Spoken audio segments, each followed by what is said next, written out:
Traditionally, we've thought of trastuzumab, pertuzumab, and chemotherapy in the first-line setting, and then TDM1 in the second-line setting. And then many guideline committees, including the ASCO HER2 working group, have suggested that in the third-line setting, prior to the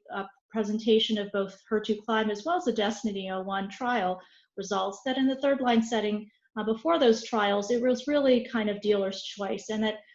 patients and physicians could choose between a large variety of regimens, including lapatinib-containing regimens,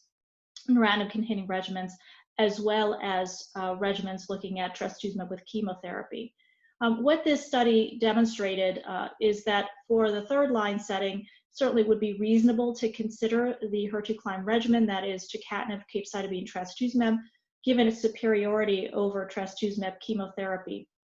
It doesn't really speak to how this would be placed relative to trastuzumab deruxtecan or HER2 because both of these drugs were not available simultaneously to patients outside of clinical trials when the studies enrolled.